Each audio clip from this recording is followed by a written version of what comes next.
Hello hello सुशील। हाँ विक्रम। यार HR का मेल आया है यार। क्या तुझे भी आया है? हाँ यार, एक मेल आया है, फ्राइडे को मीटिंग है कोई। शुक्रवार को बुलाया है? कुछ पता है मतलब क्यों बुलाया है? नहीं यार, मुझे तो कोई आइडिया नहीं।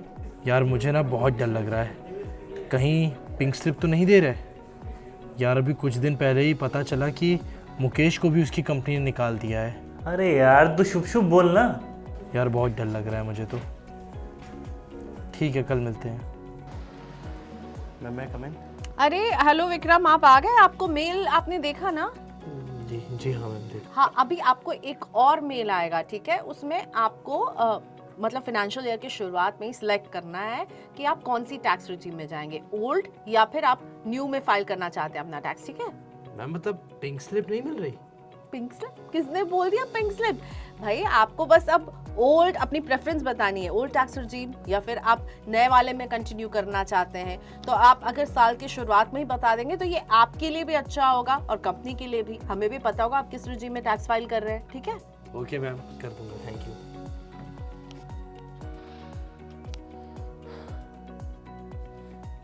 तो देखा आपने, एचआर का मेल मिलते ही कैसे विक्रम की जान सूख गई थी।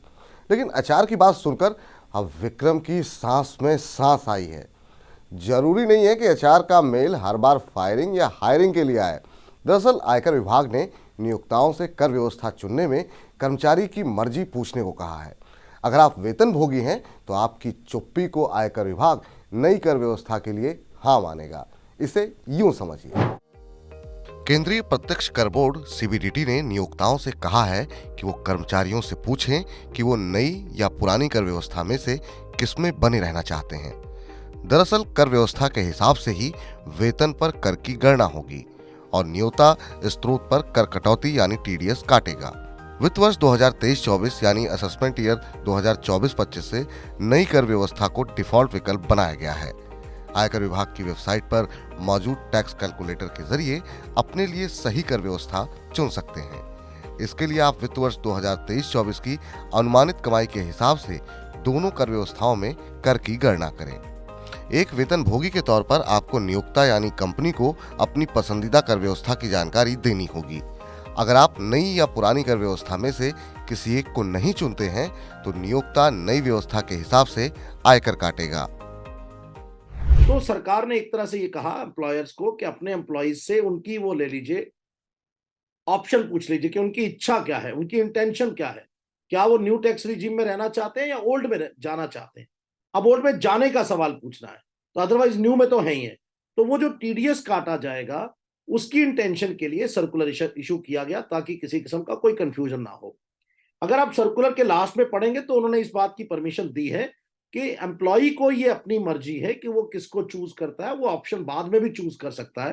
तो बिल्कुल ये ठीक है कि अभी आपके एम्प्लॉयर ने टीडीएस काट लिया न्यू टैक्स रिजीम के हिसाब से, लेकिन आप फिर भी रिटर्न भरते वक्त आपकी चॉइस है। अगर आप सैलरीड हैं तो आपको कितनी भी बार आप चेंज कर सकते हैं, ऐसी आपको छूट है। लेकिन अगर आप बिजनेस में हैं तो आपको एक ही बार रिजीम में आने की इजाजत है, उसके बाद नहीं मिलती है।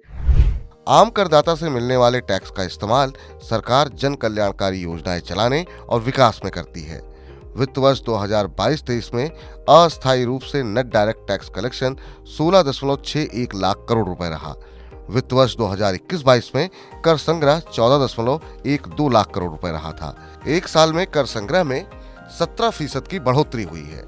डायरेक्ट टैक्स कलेक्शन का एक बड़ा हिस्सा सरकार के पास टीडीएस के रूप में आता है। नई कर व्यवस्था को साल 2020 में पेश किया गया था। नई व्यवस्था को आकर्षक बनाने के लिए वित्त वर्ष 2023-24 के बजट में कई कदम उठाए गए हैं। पहला, नई कर व्यवस्था में 7 लाख रुपए तक की आय पर कोई टैक्स नहीं लगेगा। नई व्यवस्था में स्लैब की संख्या 6 से घटाकर 5 की गई है। आयकर छूट की सीमा को 2.5 लाख से बढ़ाकर 3 लाख रुपए किया गया है। स्टैंडर्ड डिडक्शन को इसका हिस्सा बनाया गया है। माना जा रहा है कि आयकर विभाग चाहता है कि आप साल के शुरू में ही अपनी पसंदीदा कर व्यवस्था को चुन लें और टैक्स उसी हिसाब से भरें। शायद इसी वजह से ये निर्देश दिए गए हैं।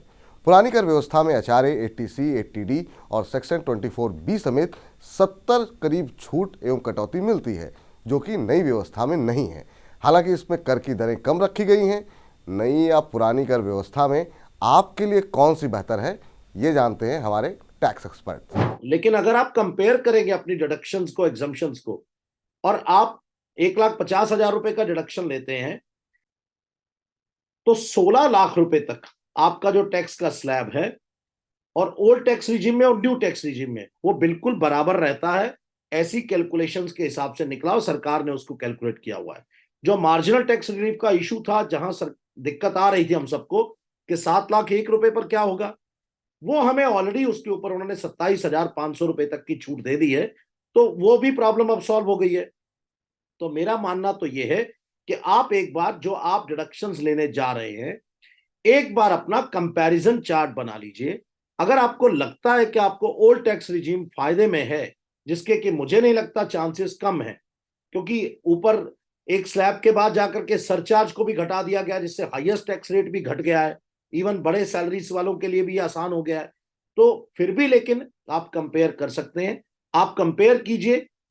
मेरा मानना ऐसा है कि आपको न्यू टैक्स रिजीम ऑप्ट करना चाहिए। ज्यादा केसेस में वही फायदेमंद है और वही आपको रिलीफ देने वाला है कि सरकार जो है वो न्यू टैक्स रिजीम को प्रमोट करना चाहती है और ओल्ड टैक्स रिजीम में नहीं रहती। इसके कई कारण हैं। एक कारण तो ये है कि जो आपको बिना बात के लिए आपको कागज रखने पड़ते हैं। आप एटीसी का रिबेट ले रहे हैं, आपको डॉक्यूमेंट्स प्रोड्यूस करने पड़ेंगे, तो उसके लिए डिस्क्रिशनरी पावर्स हो जाती है। उसके साथ साथ अभी गुजरात में एक इनकम टैक्स की रेड हुई, जिसके अंदर पॉलिटिकल पार्टीज के कुछ पेपर्स मिले, जहां पर उन्होंने डोनेशन की रसीदें जो है बोगस दे रखी हैं। ऐसा सरकार ने एलिगेशन लगाया है, मैं अपनी तरफ से किसी बात को नहीं कह रहा हूं, ऐसा एलिगेशन है कि वो बोगस रसीदें हैं, तो अपना अपना आप डिफेंड करना पड़ेगा। तो सरकार लिटिगेशन को कम करना चाहती है, झगड़ों को कम करना चाहती है, उस वजह से न्यू टैक्स रिजीम को प्रमोट करती है। और मुझे लगता है कि हमें फायदा भी उसी में है ज्यादातर।